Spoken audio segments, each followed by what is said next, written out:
तो वहीं दिल्ली की बात की जाए, दिल्ली में कांग्रेस वॉर रूम में मध्य प्रदेश सरकार नेताओं की बैठक हुई और बैठक के बाद एमपी कांग्रेस के नए प्रदेश कमलनाथ ने कहा कि बैठक में चुनाव को लेकर मंथन हुआ और कई मुद्दों पर बैठक हुई। तो वहीं ज्योतिरादित्य सिंधिया ने कहा है कि बैठक में कई फैसले लिए गए हैं और भी बैठकें होंगी। वहीं सांसद विवेक तन्खा ने कहा कि संगठन को मजबूत करने को लेकर चर्चा हुई है।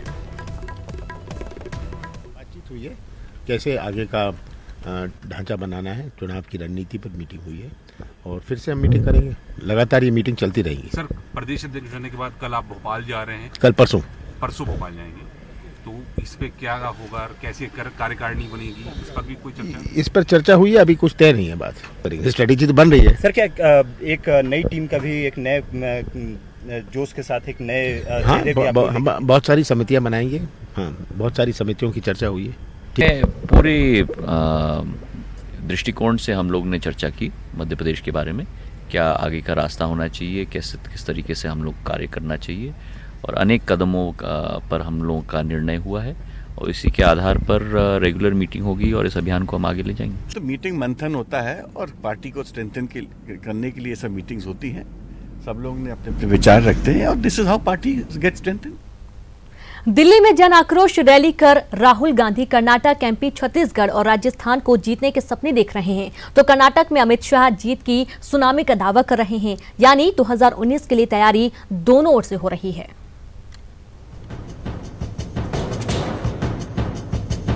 2019 में कांग्रेस पार्टी चुनाव जीतेगी। 2019 के लिए खुली जंग, दिल्ली से राहुल का विजय मंत्र, कर्नाटक में जीत की सुनामी का शाह का दावा। सुनामी आने वाली है जो दिल्ली में देश भर से जुटे कांग्रेस कार्यकर्ताओं और गुटों में बटे नेताओं के एक मंच पर आने का असर अध्यक्ष राहुल गांधी के संबोधन में साफ साफ दिखा। अध्यक्ष बनने के बाद पहली बार कांग्रेस की इस बड़ी रैली में राहुल ने कार्यकर्ताओं में जोश भरते हुए कहा कि अब कांग्रेस का वक्त आने वाला है और जिसकी शुरुआत कर्नाटक जीत से होगी। कर्नाटक में क्या करता है आप देखना, क्या करता है कांग्रेस पार्टी का कार्यकर्ता। हर बूथ पे खड़ा है, कांग्रेस पार्टी जीतेगी। छत्तीसगढ़ में कांग्रेस पार्टी जीतेगी, मध्य प्रदेश में कांग्रेस पार्टी जीतेगी, राजस्थान में कांग्रेस पार्टी जीतेगी। 2019 में कांग्रेस पार्टी चुनाव जीतेगी। कांग्रेस कार्यकर्ताओं को जीत का मंत्र देते हुए राहुल ने कहा कि सच की लड़ाई के लिए कांग्रेसी कुर्बानी के रास्ते पर चलते रहे हैं और आगे भी हम ऐसा ही करेंगे। वहीं राहुल ने पार्टी में सबका साथ सबका सम्मान का नारा देकर कांग्रेस को 2019 की जंग के लिए मजबूत करने का दांव चला। क्योंकि ये जो हमारा कांग्रेस का कार्यकर्ता है, जो हर रोज अपना खून पसीना देता है, गर्मी में खड़ा होता है, ये शेर का बच्चा है, शेर का बच्चा। और ये सब जगह सिपाही है, चाहे वो वोटर 80 साल का हो, 90 साल का हो, चाहे लीडर 80 साल का हो, 90 साल का हो, या चाहे वो 18 साल का कांग्रेस पार्टी का कार्यकर्ता हो, आप सबका इस पार्टी में आदर होगा। 2019 की लड़ाई के लिए राहुल के विजय मंत्र से कमजोर कांग्रेस में नई ताकत का संचार हुआ है। किसी को अगर सच्चाई नहीं दिखती, किसी को दिन में रात और रात में दिन दिखता है, तो उसको जवाब अब हम क्या देंगे, उसको जवाब तो भारत की जनता देगी। लेकिन बीजेपी की नसीहत है कि कांग्रेस दिन में तारे ना देखे। मैं कांग्रेस पार्टी से एक बात कहूंगा बड़ी विनम्रता से, दिन में तारे देखना बंद किया जाए। लोकसभा चुनाव में अभी काफी वक्त है, लेकिन कांग्रेस की नजर कर्नाटक के बाद एमपी, छत्तीसगढ़ और राजस्थान पर टिकी है, जहां पिछले एक साल में हुए उपचुनावों के परिणाम ने कांग्रेस के आत्मविश्वास को बढ़ाया है। 2019 से पहले होने वाले इन चारों राज्यों के चुनाव परिणाम का असर 2019 के लोकसभा चुनाव पर जरूर होगा और इसके लिए बीजेपी भी तैयार है, यानी इस बार जंग के असरदार होने के संकेत हैं। Bureau report, news 18 network. जन आक्रोश रैली में कांग्रेस ने आम जनता के मुद्दे उठाकर मोदी सरकार को कटघरे में खड़ा कर दिया। कांग्रेस का आरोप है कि उनके खिलाफ जनता में भ्रम की स्थिति पैदा की गई है, तो बीजेपी का कहना है कि जनता अभी सालों तक कांग्रेस को उसके किए के लिए माफ नहीं करेगी। पिछले कुछ साल से देश में भयंकर परेशानी का माहौल। दिल्ली से कांग्रेस का वार, जनाक्रोश पर आर पार। दिल्ली के रामलीला मैदान में सालों बाद हुई कांग्रेस की बड़ी रैली से पार्टी का उत्साह चरम पर है। बदले माहौल ने देश के महज 4 राज्यों में सिमटी कांग्रेस के नेतृत्व को सीधे हमले की ताकत दे दी। समाज का हर तबका बेचैन है, चाहे नौजवान हो, चाहे किसान हो, चाहे मजदूर, व्यापारी, सबको भविष्य का भय सता रहा। हमारी सरकार के बारे में मोदी जी ने झूठ फैलाया। हर जगह जाकर नरेंद्र मोदी जी ने कांग्रेस पार्टी के बारे में, कांग्रेस पार्टी के नेताओं के बारे में, कांग्रेस पार्टी के कार्यकर्ताओं के बारे में झूठ फैलाया और अब सच्चाई बाहर आ रही है। कांग्रेस का कहना है कि पिछले 4 साल से उनके खिलाफ दुष्प्रचार हुआ, लेकिन अब हकीकत सबके सामने है। तो बीजेपी ये मानने को तैयार नहीं दिखती कि रैली में जुटी भीड़ जन आक्रोश की है। ये जन आक्रोश रैली नहीं थी, ये कुर्सी के ख्वाब की रैली थी, ये सत्ता के लालसा की रैली थी। ये देश केवल 2019 में नहीं, बहुत लंबे समय तक कांग्रेस से ये देश माफ नहीं करेगी। बीजेपी की राय भले ही अलग हो, लेकिन सालों बाद दिल्ली में बड़ी रैली कर कांग्रेस अपनी खोई ताकत संजोने की उम्मीद लगा रही है।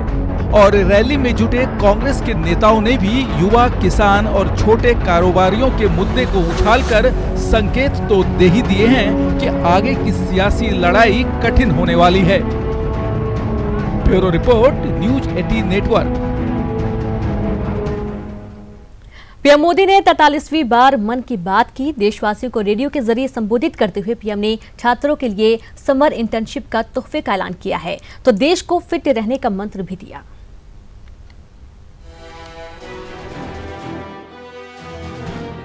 मन की बात के 43वें एपिसोड में पीएम मोदी ने देशवासियों को संबोधित किया। युवाओं को समर इंटर्नशिप का तोहफा देते हुए पीएम ने क्लीन इंडिया मिशन में हिस्सा लेने की अपील की। इस इंटर्नशिप में हिस्सा लेने वाले छात्रों को यूनिवर्सिटी ग्रांट कमीशन की ओर से क्रेडिट पॉइंट भी मिलेंगे। सरकार के 3-4 मंत्रालय ने मिलकर के एक स्वच्छ भारत समर इंटर्नशिप 2018 ये लॉन्च किया है। कॉलेज के छात्र छात्राएं, एनसीसी के नौजवान, एनएसएस के नौजवान, नेहरू युवा केंद्र के नौजवान जो कुछ करना चाहते हैं समाज के लिए, देश के लिए, और कुछ सीखना चाहते हैं, समाज के बदलाव में जो अपने आप को जोड़ना चाहते हैं, निमित्त बनना चाहते हैं, एक सकारात्मक ऊर्जा को लेकर के समाज में कुछ न कुछ कर गुजरने का इरादा है, उन सब के लिए अवसर है। मन की बात की शुरुआत करते हुए पीएम ने ऑस्ट्रेलिया में हुए कॉमनवेल्थ गेम में पदकों की बौछार करने वाले भारतीय खिलाड़ियों की जमकर तारीफ की। भारत ने रिकॉर्ड प्रदर्शन किया। 26 गोल्ड, 20 सिल्वर, 20 ब्रॉन्ज। भारत ने करीब करीब कुल 66 पदक जीते। गेम्स में भाग लेने वाले एथलीट देश के अलग अलग भागों से, छोटे छोटे शहरों से आए हैं। अनेक बाधाओं, परेशानियों को पार कर यहाँ तक पहुंचे हैं। मैं उन खिलाड़ियों के साथ साथ उन सबको भी ढेरों बधाइयां देता हूं। खिलाड़ियों की तारीफ के बाद पीएम ने देशवासियों को फिट रहने का मंत्र दिया। साथ ही अभिनेता अक्षय कुमार के फिटनेस मंत्र से प्रेरणा लेने की अपील की। 21 जून अंतर्राष्ट्रीय योग दिवस का महात्म्य तो अब पूरे विश्व ने स्वीकार किया है। आप भी अभी से तैयारी कीजिए। अकेले नहीं, आपका शहर, आपका गांव, आपका इलाका, आपकी स्कूल, आपकी कॉलेज, हर कोई, किसी भी उम्र का, पुरुष हो, स्त्री हो, योग से जोड़ने के लिए प्रयास करना चाहिए। सिने कलाकार अक्षय कुमार ने ट्विटर पर एक वीडियो साझा किया है। मैंने भी उसे देखा है और आप सब भी जरूर देखेंगे। इसमें वो वुडन बीड्स के साथ एक्सरसाइज करते हुए नजर आ रहे हैं और उन्होंने कहा कि यह एक्सरसाइज पीठ और पेट की मांसपेशियों के लिए काफी लाभदायक है। वहीं पीएम मोदी ने देश में पानी की समस्या को देखते हुए जल संरक्षण के कारगर उपाय बताए। जल संरक्षण ये सामाजिक जिम्मेवारी होनी चाहिए, हर व्यक्ति की जिम्मेवारी होनी चाहिए। बारिश की एक एक बूंद हम कैसे बचाएं। अप्रैल, मई, जून, जुलाई ये समय ऐसा होता है कि वर्षा के पानी को संग्रह करने का उत्तम अवसर होता है और अगर हम एडवांस में जितनी तैयारियां करें उतना हमें फायदा मिलता है। बता दें कि पीएम के मन की बात कार्यक्रम के लिए देश भर से विचार लिए जाते हैं और चुने हुए विचारों को पीएम अपने कार्यक्रम में शामिल करते हैं। Bureau report, news 18 network. अब बात देश के उस सपने की जो 70 साल बाद साकार हुआ है। देश का कोई भी गांव अब बिजली की पहुंच से अछूता नहीं है। 70 साल बाद सपना हुआ साकार, अब जाकर मिली अंधेरे से आजादी। हर गांव दे रहा है अंधेरे को मात।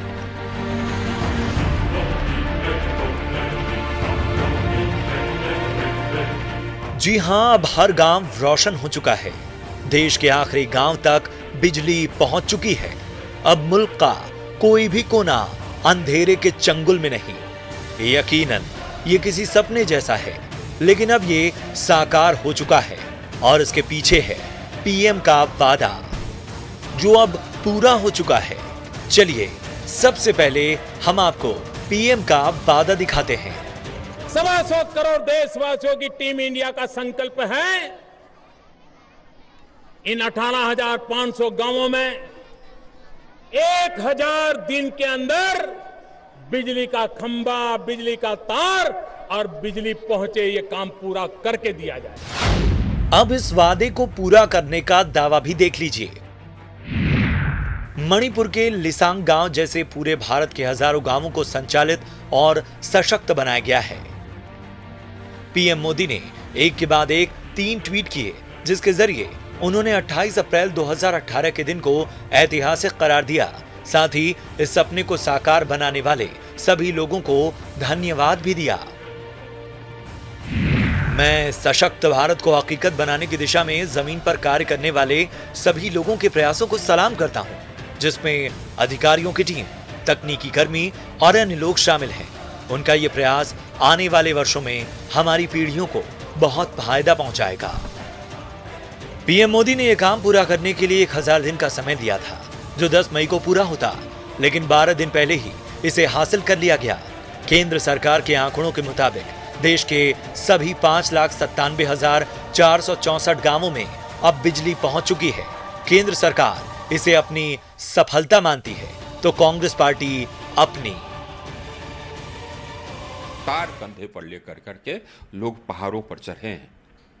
हेलीकॉप्टर से हमने सामान भिजवाया, नाव से नदी के बीच में सामान भिजवाया है।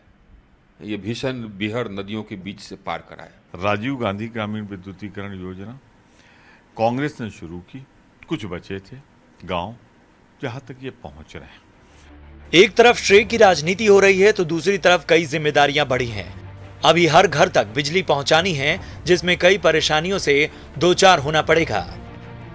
मेन प्रॉब्लम इस वक्त आती है कि गांव को 24 घंटे बिजली पहुंचाना, चीपर रेट पे पहुंचाना, ताकि उसको वो अफोर्ड कर पाए। हर गांव तक बिजली पहुंचाने का वादा पूरा हो चुका है, लेकिन इससे भी बड़ा वादा अभी पूरा करना है। सरकार का अगला लक्ष्य अब मार्च 2019 तक हर घर को बिजली देने का है। Bureau report, news 18 network. Neemuch में एक रेत से भरे ट्रक ने पुलिस के जवान सहित 2 लोगों को कुचल दिया और घायल जवान की हालत नाजुक बनी हुई है। वहीं इस मामले में सवाल उठ रहे हैं, यह हादसा है या साजिश।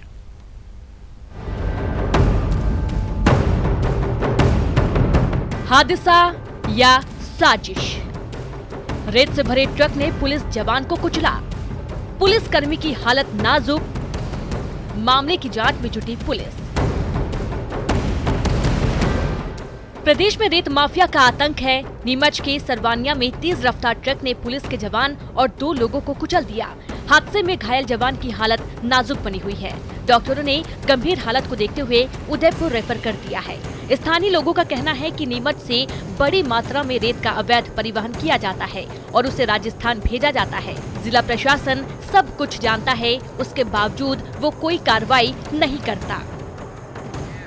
भानु दीवान जी है, चौकी पदस्थ है सरवानिया महाराज में, और सुबह ये वारंट सम्मन्स की तामील के लिए निकले थे पाल्ला खेड़ा मोड़ी में, और मोड़ी से वापस सेमली चंदावत होते हुए सरवनिया महाराज चौकी पहुंचे थे कि पाटीदार पेट्रोल पंप के सामने से एक ट्रक आ रहा था, उससे इनका एक्सीडेंट हुआ। उनके पीछे एक बासा आए थे गणेशपुरा के मांगीलाल बंजारा करके, उनको भी चोटें लगी है। दीवान जी को सिर में चोटें लगी। इधर कांग्रेस ने सरकार पर रेत माफियाओं को संरक्षण देने का आरोप लगाया है। कांग्रेस नेता मानक अग्रवाल का कहना है कि पूरे प्रदेश में रेत माफियाओं का आतंक है। वहीं मामले पर बीजेपी का कहना है कि रेत माफियाओं पर सख्ती से कार्रवाई हो रही है। जिस तरीके से नीमच के अंदर एक पुलिस वाले सहित 2 लोगों को कुचल दिया रेत माफिया ने, ये पूरे प्रदेश के अंदर रेत माफियाओं का आतंक है। लगातार हत्याएं हो रही हैं, लगातार लोगों को मारने की कोशिश की जा रही है और लगातार लोगों को मारा जा रहा है।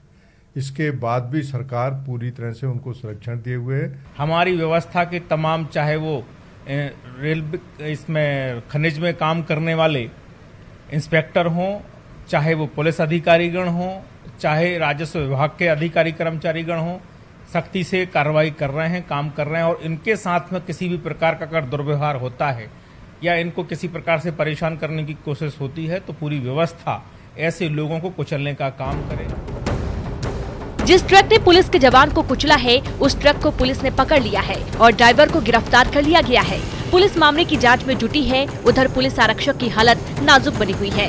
ड्राइवर से पूछताछ और घायल जवान के बयान के बाद ही साफ हो पाएगा कि यह हादसा था या साजिश। न्यूज़ 18 के लिए नीमच से मुस्तफा की रिपोर्ट। एमपी में आज अलग अलग सड़क हादसों में कुल 19 लोगों की मौत हो गई है, जबकि कई लोग घायल हुए हैं। और आपकी टीवी स्क्रीन पर हादसे की 4 तस्वीरें हैं। पहली तस्वीर है जबलपुर की, जहां सीमेंट की बोरियों से भरी ट्रक पलट गई। हादसे में 9 लोगों की मौत। दूसरी तस्वीर मंदसौर की है, जहां पर यात्री बस पलटी और इस हादसे में 7 लोगों की मौत। तीसरी तस्वीर 29 और इसमें 29 लोग घायल हुए हैं। तीसरी तस्वीर आपको सतना की बता रहे हैं। ट्रक ने बाइक के सवार को टक्कर मार दी, 2 लोगों की मौत की खबर। जबकि चौथी तस्वीर है अशोकनगर की, जहां पर इंडिका कार की ट्रॉली से टक्कर हो गई और दुर्घटना में 2 लोगों ने दम तोड़ दिया। और इस बुलेटिन में इतना ही। नमस्कार।